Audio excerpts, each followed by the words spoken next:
이어서 또 살펴보죠. 96페이지를 한번 볼까요? 제5절 시행자 변경 사유는 눈으로 좀 찍어 놓으십시오. 찾나요? 자, 이 시행자는 지정할 때도 도시발구를 지정했던 지정권자가 시행자를 지정해 줍니다. 너 들어가세요라고.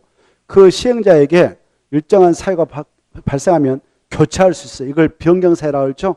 그 중에 수치 나온 게 중요해요. 어떨 때는 1년 만에, 어떨 때는 2년인가 이 수치를 정확히 암기하세요. 그래, 이 시행자에게도 사별하라고 실시인가 고시 내줬단 말입니다. 근데 몇 년의 사업에 착수하면 시행자를 변경하시는가? 2년. 이 수치 어마어마하게 중요해요. 보고 계셔요?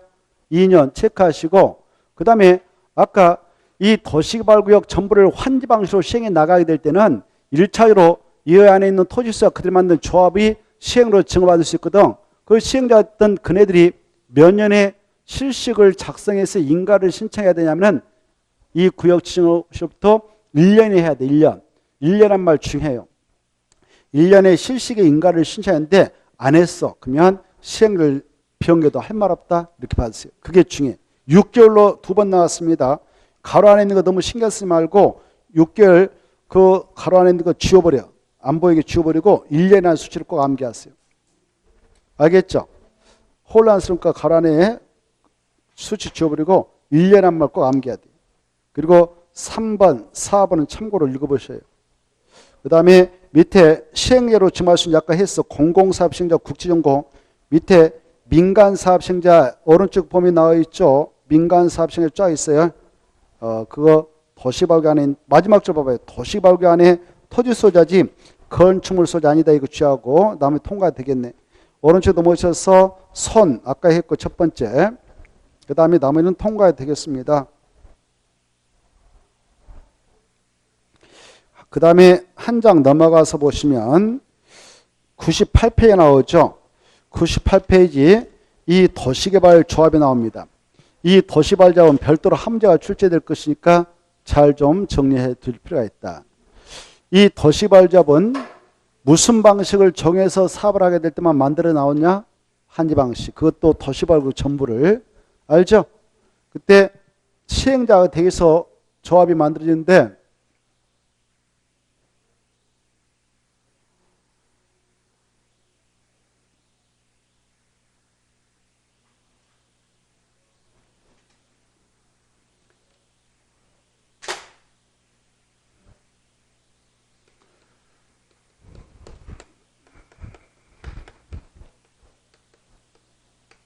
도시개발조합은 이렇게 도시개발구역이 지정되었다.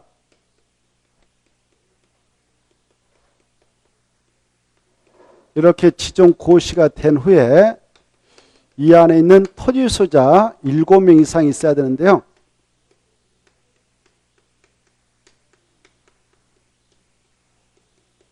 일곱 명 이상이 우리 조합 설립하겠다라고 설립인가 신청서를 만들어서 인가를 신청합니다. 이 구역을 지정했던 지정권자한테. 인가 신청해서 인가를 받게 되면 설립인가. 바로 조합이 성립된 게 아니라 그날부터 이거 조합 설립인가 받으면 그 자체는 조합 설립행위라고 하는 그 행위가 완전한 범위에서 효력이 발생할 뿐이지 조합이 성립되지는 않아요. 설립인가 받고 나서 30일 내에 주된 사무 소재에 가서 등기해야 됩니다. 우리 이렇게 조합 설립했어요라고 등기를 해야 돼. 등기를 함으로써 그 사람 결사체에 법인격이 부여돼서 권리주체 일종인 법인으로서 조합이 성립된다. 조합이 성립되려면 뭐까지 꼭 해야 되는가? 등기까지 해야 한다. 이게 아주 키포인트가 되겠네요. 알겠죠? 자, 이때 여기 조합 여기 봐봐요. 조합 설립 인가를 신청하고자 할 때 최소한도 토지수가 몇 명의 생이 함께 연대세면 돼야 되냐? 7명이 수치 아주 중요해요. 그 다음에 그래 이때 도시개발 할 때 계자를 계로 생각하고 7명으로 생각하라고 그랬죠. 7명 수치 중요하니까. 토지 소유자의 건축물세 아니에요. 그 다음에 이 설립인가 신청할 때는 인가 신청서 했다. 우리 조합 설립하려고 했어요라고 이 안에 있는 토지 소유 동의서를 첨부해야 돼. 이때 인가 신청했다는 동의요건 중에 면적의 3분의 토지면 이 안에 있는 토지 면적의 3분의 2 이상에 해당하는 토지 소유자와 토지 소유자 총수의 총수의 얼마? 2분의 2 이상에 해당하는 토지소의 동사가 필요하다. 이 아주 수치 중요합니다. 와자하고 이 수치 보고 계셔요. 이때 이런 요건 맞춰가지고 인가 신청했던 인가 내줬다 합시다. 인가 받고 나서 인가 받은 내용을 변경할 때 변경을 또 받아야 되는데 이 두 가지 있으면 경미한 사항을 변경해서 변경 신고 대상이다. 두 가지 알았어요. 주된 사무 소지 변경, 공고방 변경 찾았나요? 있어 없어요? 있을 걸 바로 밑에 찾기가 그렇게 어려울까? 바로 밑에 나왔는데 밑에 셋째 줄 위에 셋째 줄 제일 위에 보여요 안 보여요? 보이죠? 자 그거 받으셔. 자 이 수치 아주 중요하고 와자 중요하고 이거 수치 꼭 암기해야 돼요 여러분은. 이때 봐봐요. 이 동요권을 계산할 때에 거기 클로바 있잖아요. 클로바 있어 없어요? 이때 동요권 계산할 때 이 면적 있잖아요. 이 안에 국공이 있다면 국공이 면적 포함할까 제할까? 포함. 그러죠. 그 다음에 한 필지의 소유자가 한 명이면 한 명으로 계산하면 되는데 공유로 됐다 그러면 공유자를 대표하는 한 명만 토지소로 인정하지 각각이 토지소로 인정된 거 아니다. 알겠죠? 근데 이 땅은 하나의 대지로 돼 있어. 공유로 돼 있단 말이에요. 근데 집합금으로 소임이 가능한 범위에 따른 집합금으로 구분 소유자가 있다. 구분 소유자는 땅에 대한 지분자일 건데 그때는 구분 소유자는 각각을 토지소 한 명 한 명으로 인정해 준다. 이게 중요해요. 알겠죠? 보고 계시죠? 이때 여기 봐봐. 여기 조합설 인가 신청할 때에 동의했던 친구가 바로 인가 신청을 하기 전에 동의를 철회할 수 있을까 없을까? 있다. 인가 신청 전에 철회할 수 있다. 철회되면 그냥 동의사유 제한한다. 이런 것들 기본적으로 알아야 돼요. 그 다음에 동의를 받는 순서는 일단 국공일 빼고 국공일 제한 사유주권 먼저 받아보고 사유주권 받았음에도 불구하고 미달됐다. 그러면 나중에 국공일 가정한테 가서 동의받으면 된다. 이런 것들을 여러분은 잘 봐두시기 바랍니다. 됐나요? 잘 봐두시고 그 다음에 2번 성립시계 꼭 봐두시고 그 다음에 조합원 자격 이렇게 이제 조합이 성립됐다 합시다. 그러면 조합이 성립되면 조합의 구성 조합원은 동의한 자만 될까 토지소유자 다 될까 강제로? 이 안에는 토지소유자 다 강제로 되는 겁니다. 있어 없어요? 있을걸. 중에 동의 여부를 불문하고 토지소유는 다 조합이 된다. 이때 조합원 중에서 의결권을 갖고 있는 조합원이 있어. 아까 이 조합총회로서 여러 가지 안건을 의결하지 않겠습니까? 그때 한 필지 땅이 A5형제가 공동 소유하고 있었어. 지분을 가지고 5대 5분의 1. 그때 공유자는 각각 의결권을 하나씩 주는 거 아닙니다. 대표 공유자 한 명에만 의결권을 주는 겁니다. 그래서 의결권이 있는 조합은 있고 의결권이 없는 조합도 있다. 이렇게 해서 조합은 이때 의결권을 갖고 있는 조합원 중에서 조합총회를 가지고 조합장이사 감사를 선임합니다. 의결권이 없는 조합원은 임원이 될 수 없습니다. 그리고 총회를 반드시 줘서 운영하는데 이 총회를 통해서 임원을 뽑게 돼 있어. 임원. 조합장이사 감사. 보고 계셔요? 뭘 뽑는다고? 조합장, 이사, 감사, 임원을. 임원을 뽑을 때는 반드시 의결권을 갖는 조합원 중에서만 뽑는다는 거 아셔야 돼요. 총회에서 선임합니다. 이때 이 의결권을 갖고 있는 조합원이라도 결격사유에 해당하면 안 돼요. 결격사유는 4개를 꼭 봐두셔. 미피, 파금. 뭐라고? 미피, 파금. 미성년자, 피성년 후견인, 피한정 후견이 알죠? 파산 선고받고 복권되지 아니한 자, 금고 이상의 형을 선고받고 그 집행이 면제된 후 끝난 후 2년이 지나지 않는 자, 그 집행유예 기간 중에 있는 자, 이네들은 뭐가 될 수 없다고요? 임원, 조합원이라 임원 꼭 아시고, 그리고 이자들이 아닌 자 중에서 임원을 선임합니다. 이때 임원이 되었다 하더라도 결격 사유가 발생하면 그 다음날 당연 퇴임체됩니다. 그때 9번 봐보세요. 9번 보고 계셔요? 9번 다음날 임원자를 삭제한다 이렇게 되어 있죠. 8번 9번 그리고 조합에는 조합원 수와 관계없이 임원은 반드시 씁니다. 의결까지는 조합원이어야 됩니다. 소유자만이 임원이 될 수 있습니다. 조합장은 총회 대원의 의장이 됩니다. 이사의 의장. 그 다음에 10번 이 임원은 겸직이 금지됩니다. 겸할 수 없죠. 11번 중요하죠. 조합장 이사 자기를 위한 저가 계약이나 소송은 누가 조합을 대표하는가? 감사. 그리고 저기 이제 5번과 6번, 7번 올라가서 5번, 6번, 7번 볼까요? 조합원의 의무가 나와 있죠. 의무는 조합 경비를 부담하는 것이죠. 동그라미 3번. 조합원이 내할 부담금이라든가 부가금이라든가 연체를 체납하면 조합원 지자체한테 징수 위탁하나 하고 징수한 금액의 4%를 그 지자체한테 위탁서서 교부해 줍니다. 4% 알아두시고. 6번 중요해요.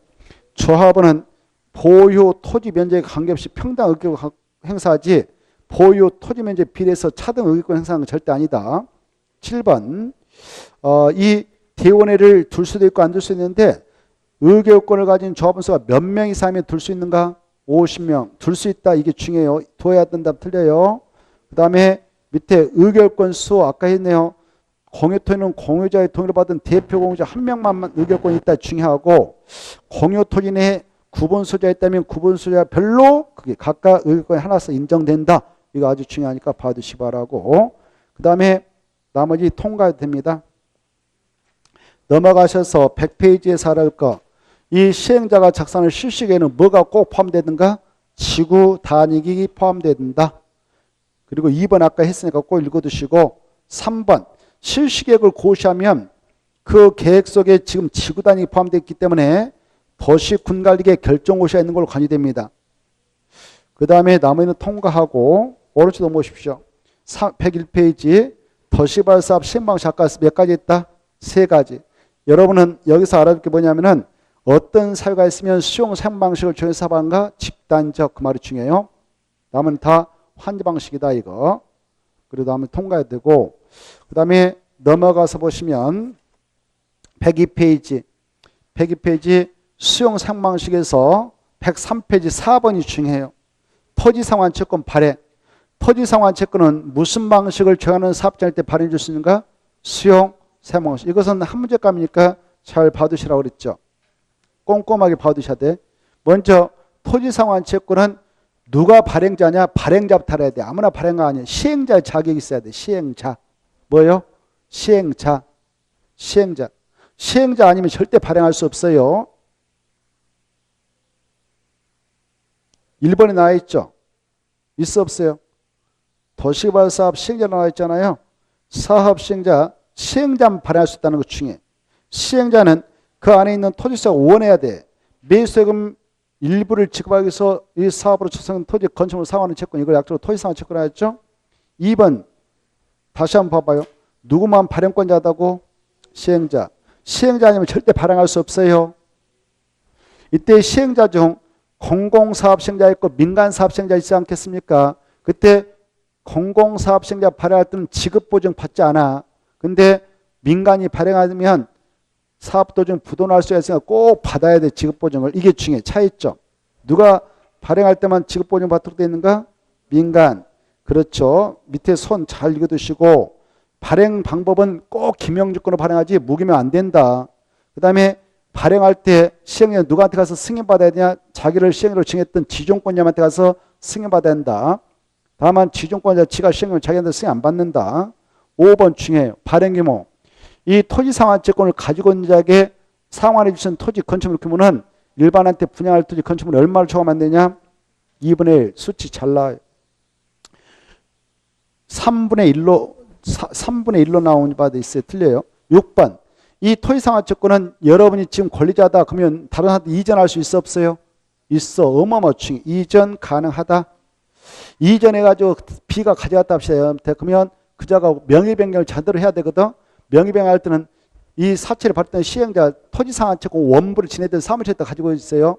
원부에다가 취득자의 성명과 주소를 기록해달라고 해서 기록하고 이 토지상환채권 증서에도 증권이라고 하거든. 이 채권 증권에도 증서에도 바로 취득자 성명과 주소를 기록해야 돼. 양쪽에 다 기록해야만이 대항력 있습니다. 그렇지 않으면 발행자 제3자에 대항하지 못합니다. 그 다음에 이율은 누가 정한가? 발행자. 그리고 8번 직권 목적 할 수 있다 없다? 있다가 중요해. 없다면 틀리겠어. 질권의 목적으로 하는 경우에는 질권자의 성명과 주소가 채권 원부에 기재되도록 해야 돼요. 그렇지 않으면 발행자 제3자에 대항하지 못하네요. 그리고 발행자는 질권이 설정될 때 토지상환 정했다 그 뜻을 표시해 줍니다.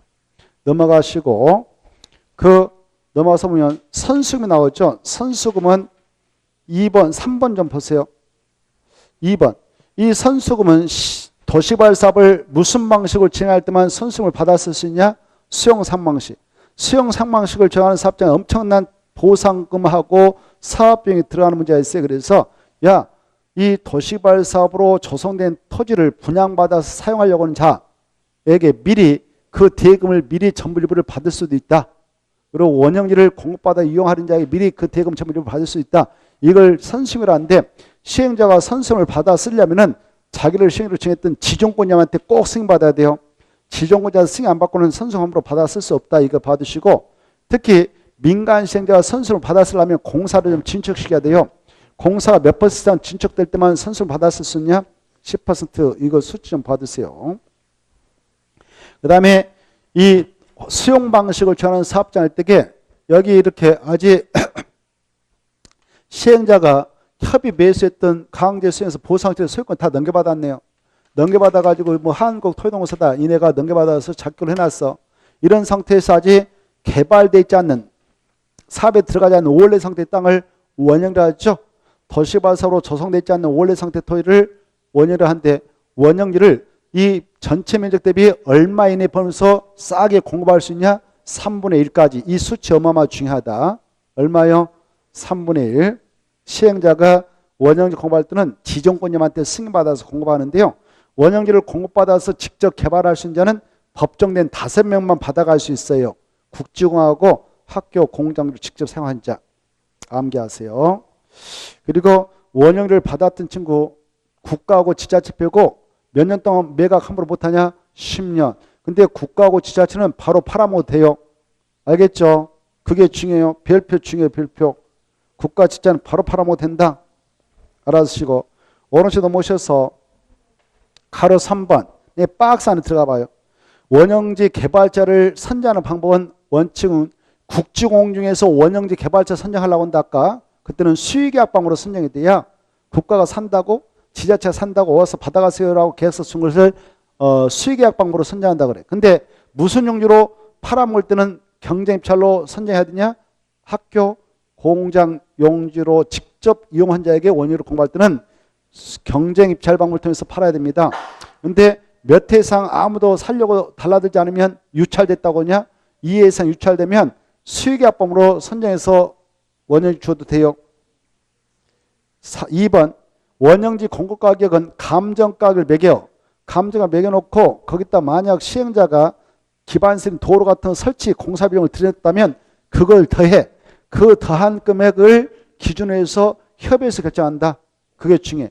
감정가격에다가 더한 금액을 기준에다가 하면 기준. 3번 이 원형지를 공급받아서 학교 진다, 공장 진다. 그때에 그 원형지 개발자가 인허가 받으러 다니까 원형지 공급된 시행자가 다 해줄까? 시행자가 다 해줘요. 누가 해준다고? 시행자가 해준다. 3번.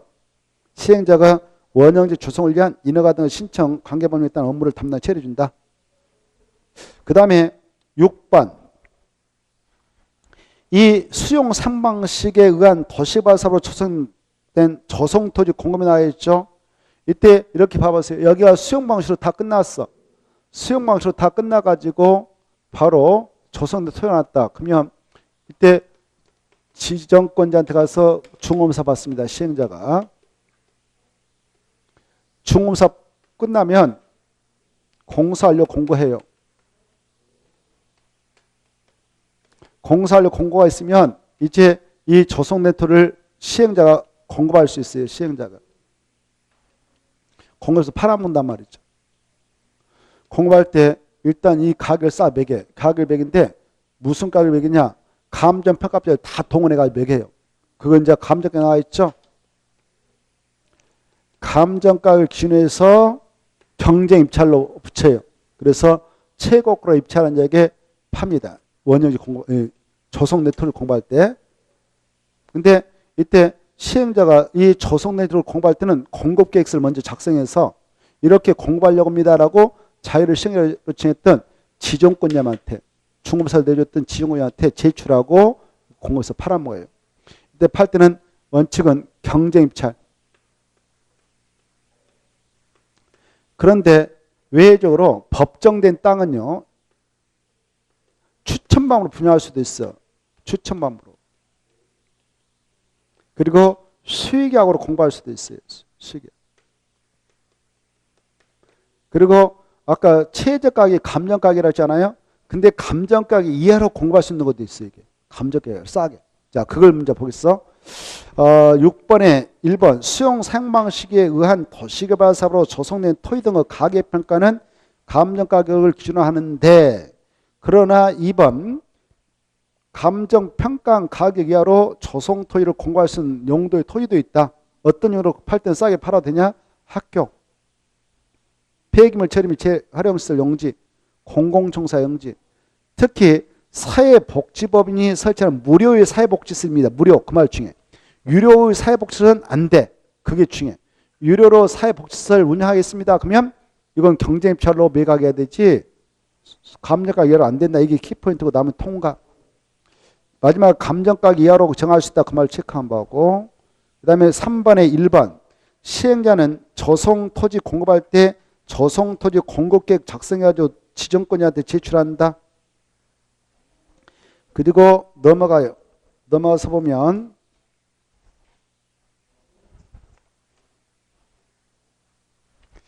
106페이지 그래 제출하고 나서 원재건 경쟁입찰로 최고가 입찰한 제 파는데 2번, 3번이 중요해요. 추천방으로 분양할 수 있는 토지 4개를 암기해야 돼. 특히 1번 잘 나와요. 330제곱미터 이하인 단독택 건설물은 추천방으로 분양할 수도 있다. 공장용지, 주택부산 공공택지, 군택규모 이하의 주택건설용지 이거 받으시고 3번 수의계약방으로 공부할 수 있는 토지도 있죠. 학교, 공공청사 이런 일반에 분양할 수 없는 공공유를 국가지자체에게 공급할 때. 그 다음에 3번 토지상환증을 가져온 자에게 토지상환해서 줄 때. 그리고 6번 바로 경쟁입찰 추천무경과 2회 이상 유찰된 땅일 때는 수의계약방으로 공부됩니다. 107페이지 이 107페이지 있는 것은 공법상 도시개발법상 여러 가지 도움요건이에요. 이건 꼭 시험에 출제되는데 이것만 잘 구분해서 암기해놓고 있으면 한 번에 맞힐 거예요. 먼저 다 했던 겁니다. 이제 금방 다 했던 건데 1번 민간사업 시행자가 도시개발구역 지정 제한했다 체크. 민간시행자입니다. 민간시행자 뭐 토지소자 이렇게 써봐요. 토지소자. 토지소자 같은 친구가 도시개발구역 지정 제한서를 내려고 그래. 제한. 지정 제한했다 포인트. 그때는 총수는 필요 없어. 면적. 토지면적의 대상 토지면적의 3분의 2 이상에 해당하는 토지소유자 가로고 지상구자의 동의 받아들이면 되고 총수는 필요 없어요. 2번과 3번을 묶어요. 2번과 3번 같죠. 동요건이. 아까 해서 지정권자가 개발계획을 수립할 때 환지 방식을 적용해서 사발하느라 개발을 수립한다. 그럴 때에는 동의를 받아야 했죠. 면적 3분의 2와와 총수 2분의 1 동의를 받아라. 다만 시행자가 누굴 때는 동의받지 않고 개발계획 만들 수 있냐? 국지. 그거 아까 했고. 3번 이 도시개발조합 만들고자 토지소유자가 지정권자한테 설립변경 신청할 때는 똑같아. 면적 3분의 2와와 총수 2분의 3을 동의서 받아서야 설립변경가 내준다. 4번 아까 했어. 민간 시행자만이 수용할 때 동의받아야 된다. 면적의 3분의 3을 소유해야 된다. 그게 차이가 있어요. 소유하고 그것도 중요 표현이에요. 면적의 3분의 3에 해당하는 토지를 소유하고 토지소유자 총수 2분의 3을 동의를 받아야 민간 시행자로 수용할 수 있고 근데 국지전공은 바로 이런 동의 받을 필요 있다 없다? 없다 그랬습니다. 그리고 5번은 볼 필요 없어요. 6번 토지소유자가 신청해 동해 야 나 땅 안 줘도 돼요. 환지 방식일 때 나 환지 안 받고 돈 받고 나갈래요. 이렇게 토지소유자 신청 동함이 동의 동함이 이런 신청과 동의하에 해당 토지 전비를 환지를 정하지 아니할 수가 있는데 이때 이렇게 이 땅이 지금 갑의 땅이에요. 갑의 땅인데 갑이 다 환지 안 줘도 된다는 겁니다. 근데 갑의 땅의 을이 임차권자예요. 그러면 임차권자가 바로 임대차 기간 안 끝나면 값이 이 환지 방식으로 도시보유가 끝나가지고 받았던 환지 그러면 자녀가 여기서 사용수가 되거든.